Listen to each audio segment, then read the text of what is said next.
رمضان المبارک میں جو امام تراویح پڑھاتا ہے، اس امام کو تراویح پڑھاتے وقت قطعاً اپنے مقتدیوں سے پیسے طے نہیں کرنے چاہیے، اور مقتدیوں کو بھی قطعاً اپنے امام سے پیسے نہیں طے کرنے چاہیے۔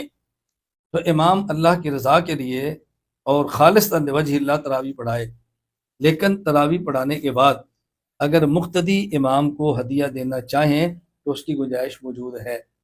ایسا نہیں ہے کہ اگر امام نے اشارہ بھی نہیں کیا یا امام نیت بھی نہیں کرتا تو اب امام کو دے ہی نہ، تو دو باتیں الگ ہیں۔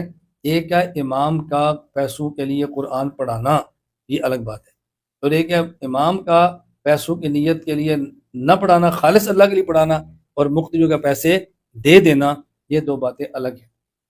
ایک مسجد میں ایک مدرسہ کے سفیر چندہ مانگنے کے لیے گئے اور امام صاحب سے کہا میں آپ کے مسجد میں چندہ مانگنا چاہتا ہوں، تو امام نے کہا کہ ہماری انتظامیہ نے فیصلہ کیا ہے کہ کوئی چندہ نہ مانگے، تو ان کو نہ منع کیا گیا کہ ہماری مسجد میں کوئی چندہ نہیں مانگ سکتا۔ امام سفیر نے کہا ٹھیک ہے۔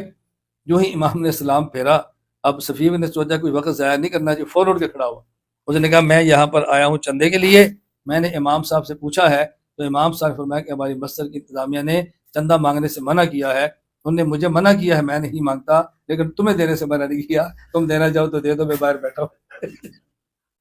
تو اسی طرح تراویح پڑھانے والا امام تو یہ اس لیے نہیں پڑھاتا کہ پیسے لوں، لیکن آپ اس کو پیسے دے دیا کرو۔ تو بات سمجھ رہے ہیں؟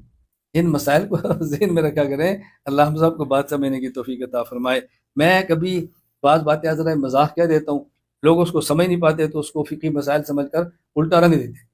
میں کبھی یہ بات کہہ تو دیکھیں یار، آپ ملازمت کرتے ہیں اور آپ مزدوری کرتے ہیں، آپ اپنی فیکٹری چلاتے ہیں، اور امام اگر اس کا قرآن کچا ہے وہ پورا دن بیٹھ کے قرآن یاد کرتا ہے۔ اب آپ نے 8 گھنٹے ڈیوٹی کی، اس نے 8 گھنٹے قرآن یاد کر لیا۔ آپ تجارت کر رہے ہیں، وہ قرآن یاد کر رہے ہیں۔ اب اس کے پاس اتنا وقت نہیں بچ رہا کہ وہ بھی پیسے کمائے اور ہم پیسے کما رہے ہیں۔ اب اس بیچارے کا دن گزر گیا قرآن کو یاد کرنے میں، اور رات ہمیں تراویح پڑھاتا رہا، کچھ وقت کے لیے سو گا، اور ہمارا دن گزر گیا کمانے میں، مغرب گزر گئی کھانے میں، صبح سحری گزری کھانے میں، تو ہمیں ماہ میں فرق ہے نا۔ اب ہم نے تو پورا مہینہ کمایا ہے، تو میں مذاق کے طور پہ کہتا ہوں کہ اگر عید کے دن ہمارا بچہ کہ ابو کپڑے، تو ہم کہتے ہیں لے لو پیسے۔ ہمارا ابو کہ بیٹا کہ ابو آج ہم نے بکرا کھانا ہے، تو جی لے لو۔ وہ کہتا ہے ابو مجھے فلاں چیز چاہیے، بیوی کہتی ہے کہ اپنے شوہر کو مجھے چاہیے بھائی میں نے تو بیف کھانا ہے، آپ کہتے ہیں لے لو، گائے کا گوشت لے لو، چکن کھاؤ، جو جی چاہتا ہے۔ اب بتائیں جس بیچارے نے دن رات محنت کر کے قرآن یاد کیا ہے، اگر اس کی بیوی یہ بات کہہ دے کہ ہمیں گائے کا گوشت لا کر دو، وہ کہ سورہ بقرہ کا ثواب تم لے لو۔ بچے کہتے ہیں ابو کپڑے، وہ چلو سورۃ النساء کا ثواب بیٹی جو آپ لے لو، وہ کیا کرے گا؟ اس ثواب سے ان کے کپڑے تو نہیں آئیں گے نا۔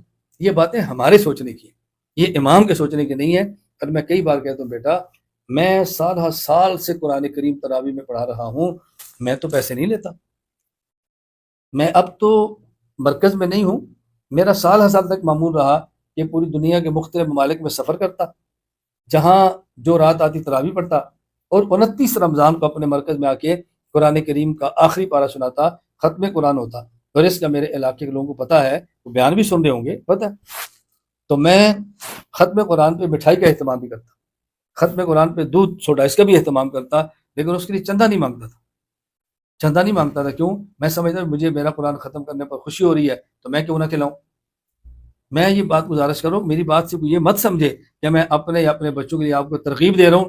میں کہتا ہوں پوری دنیا کے وہ ائمہ جن کی مالی حالت کمزور ہے، میں ان کے لیے آپ کو ترغیب دے رہا ہوں کہ وہ تراویح پڑھائیں، وہ نہ مانگے تب بھی دیں، ان کی نیت پیسہ لینے کی نہ ہو تب بھی دیں، ان کو عید کی خوشیاں دیں، ان کو اپنی عید کی خوشی میں شریک کریں۔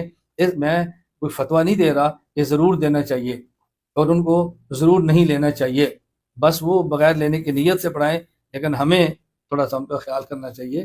اللہ ہمیں بات سمجھنے کی توفیق عطا فرمائے۔